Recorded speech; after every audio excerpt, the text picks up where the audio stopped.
Сёння 27 лістапада 2020 года. Роўна 100 гадоў таму адбылася падзея, якая увайшла ў нашу гісторыю як слуцкі збройны чын. Перш за ўсё ўзнікае пытанне: чаму чын? Што за слова такое? Яно ёсць у слоўніках, аднак гэта не паўстанне. Ёсць жа слова паўстанне ў беларускай мове. Адкуль гэта ўзялося? А вось адкуль. У 1993 годзе прафесор історык Анатоль Грыцкевіч надрукаваў артыкул, вось яго назва.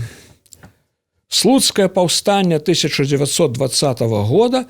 Збройны чын у барацьбе за незалежнасць Беларусі. Бачыце, паўстанне і чын у адной назве.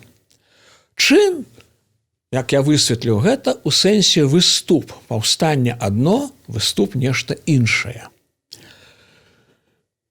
Што ж там адбывалася на самой справе? Тут існуюць две версіі. Вось ёсць такі сучасны беларускі аўтар Юры Глушакоў. У сеціве можна знайсці яго велізарны артыкул пра слуцкі збройны чын, і ён там разглядае две версіі. Гераічную, зусім як у выпадку з Вітушкам, пра якога я ўжо тут распавядаў, і фактычную. Пачнем з гераічнай версіі. Не толькі згодна з тым, што пісаў Глушакоў, а згодна з іншымі аўтарамі. 12 кастрычніка 1920 году, калі Польша і Савецкая Расія падпісалі замірэнне, была вызначана так званая демаркацыйная лінія. І на той і іншы бок ад гэтай лініі была створана так званая нейтральная паласа. 15 кіламетраў на захад, 15 кіламетраў на ўсход. І амаль увесь слуцкі павет трапіў у гэтую нейтральную зону. Польскія войскі адтуль павінны былі сысці, а потым, пазней, на змену ім павінны былі зайсці савецкія войскі. І такім чынам на Случчыне не было ніякай улады. Нейтральная паласа. Саветаў яшчэ няма, палякаў ужо няма. На самой справе палякі яшчэ былі, я зараз пра гэта скажу. І вось тады Беларускі нацыянальны камітэт Слуцка вырашыў правесці з'езд дэпутатаў ад усіх паветаў Случчыны і ад самога Слуцка, каб вырашыць, што рабіць у гэтай сітуацыі. І суддзя там быў такі, па палітычнай арыентацыі эсэр, Владзімір Пракулевіч, ён склікаў гэты з'езд. Ён адбыўся 15-16 лістапада 2020 года ў Слуцку. Было там ці то 117 депутатаў, ці то 127, ці то 132, розныя лічбы сустракаюцца ў літаратуры. І там Пракулевіч паведаміў, дарэчы, усё, што там адбывалася на расійскай мове. Дакументы, пастановы. Цытую. Ён паведаміў депутатам: «Польские власти сообщили мне, что они отходят, и мы можем делать все, что считаем необходимым. Никакой власти в городе нет. Необходимо организовать охрану общественного порядка». И вот быццам той съезд зрабіў наступныя рэчы. Па-першае, абвясціў Случчыну вольнай часткай Беларускай Народнай Рэспублікі. БНР гэта уся Беларусь, а Случчына гэта вольная частка, бо там палякі, тут саветы, а мы вольныя, вольная частка БНР, вольная ад польскай улады, ад савецкай улады. Па-другое, абраў часовы ўрад Случчыны, раду Случчыны, 17 чалавек, якую узначаліў узгаданы мною Пракулевіч. І па-трэцяе, пастанавіў стварыць вайсковую брыгаду у складзе двух палкоў. Першы полк Слуцкі, другі полк Грозаўскі. У кожным полку 4 батальёны, разам 8 батальёнаў. І за 3 дні быццам гэтая брыгада была сфарміраваная у колькасці 4000 ваяроў. Там розныя камандзіры былі, падпалкоўнік Ахрэм Гаўрыловіч, капітан Семянюк, па іншай версіі капітан Анцыповіч, там ёсць блытаніна, хто чым камандаваў. Вось што адбывалася. Што ж было далей? 24 лістапада, 16 лістапада скончыўся з'езд, 24 лістапада палякі пакінулі Слуцк. Адразу, у той самы дзень, і рада Случчыны, і штаб брыгады пераехалі ў вёску Семежава.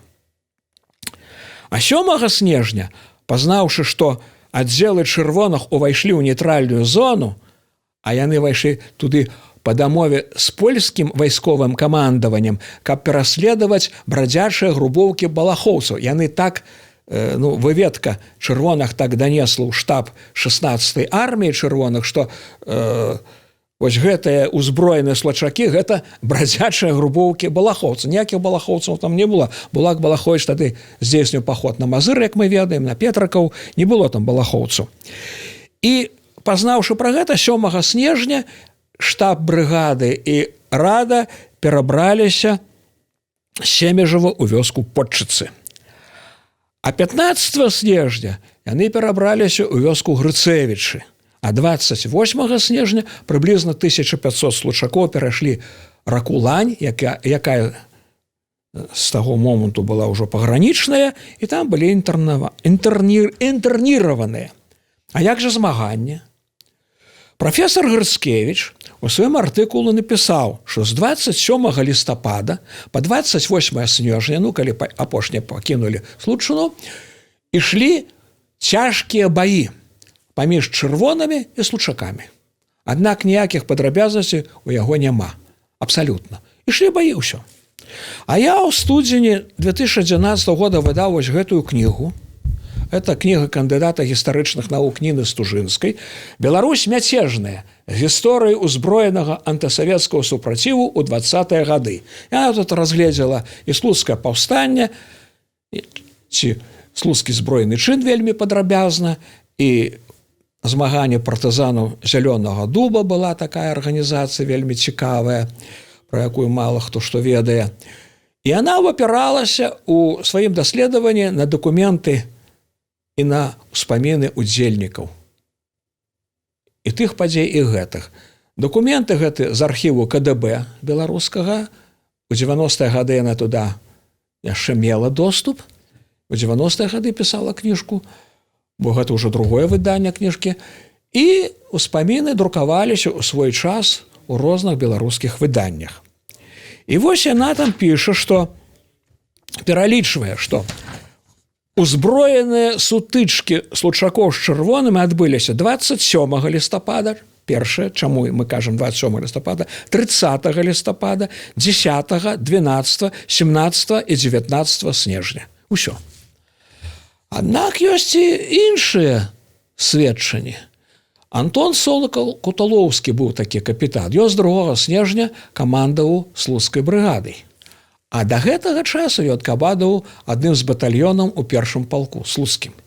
І ён у 43-м годзе напісаў свае ўспаміны. Вось яны, як назоў, маюць. «Мои воспоминания», таксама по-расейску он писал все, «Мои воспоминания о слуцком вооруженном выступлении против большевиков в 1920 году». И я цитую, что он там написал.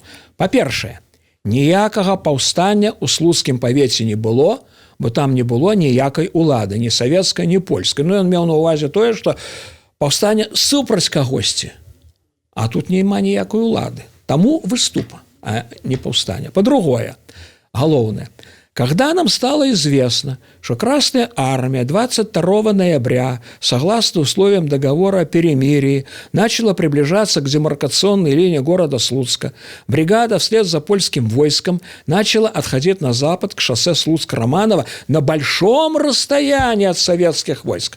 Столкновения с Красной Армией не было. Ни с одной, ни с другой стороны не было сделано ни одного выстрела. Поэтому не было ни раненых, ни убитых. Ось як хочаце, так і думаеце.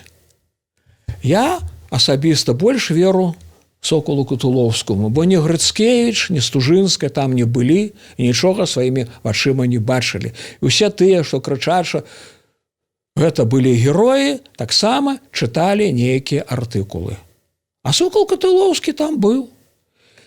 І вось што, якія высновы напрошваюцца. Па-першае, Рада Случчыны тое быў ніякі не ўрад, а орган мясцовага самакіравання, павета.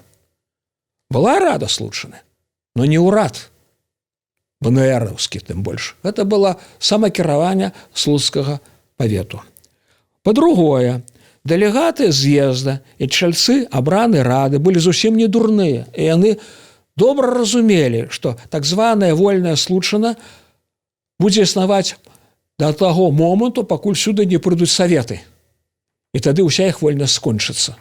Гэта яны добра разумелі. Па-трэцяе, камандаванне 16-й арміі РСЧА, рабоча-сялянскай чырвонай арміі, дамовілася з палякамі, што асобныя аддзелы 8-й і 17-й дывізіі увойдуць на нейтральную палацу, каб пераследаваць тых, каго яны назвалі брадзячымі групоўкамі балахоўцаў. На самой справе гэта былі ўзброеныя случакі, патрулі. Па-чацвёртае, слуцкая брыгада гэта на самой справе была міліцыя. Туды прыйшлі добраахвотнікі з мясцовых жыхароў са сваімі вінтоўкамі. Гэта былі былыя франтавікі, якія захапілі вінтоўкі, калі пайшлі да хаты ў 17 годзе з фронту. Вось. Іх было на 27 лістапада не 4000, а 500 чалавек. Потым за 3 тыдні іх агульная колькасць дасягнула прыблізна 2000 чалавек. Но не 4000. Можна назваць гэта брыгадай, называйце як хочаце. Далей, яшчэ адна выснова. Ніякіх баёў з чырвонымі не было, было некалькі малазначных сутычак. І ў кожным выпадку нават 2000 чалавек, якія не мелі гармат, не мелі кулямётаў, не былі добра падрыхтаваныя. Іх толькі сабралі, яны не маглі змагацца з 2 дывізіямі чырвонага войска, якое толькі што ваявала з палякамі, мела фронтавы досвед, зусім свежы. Як яны маглі змагацца? У чырвоных была артылерыя, былі аэрапланы, былі бронемашыны, не маглі не з імі змагацца. Таму яны адыходзілі. Вось так і ствараюцца міфы заўсёды. У аснову кладзецца нейкая падзея, сапраўдная, а потым на яе, як на стрыжань, накручваюць камяк розных выдумак. Такім, я так хачу скончыць свой выступ, што слуцкі збройны чын, як выступ, быў, а як змаганне з чырвонымі войскамі – не.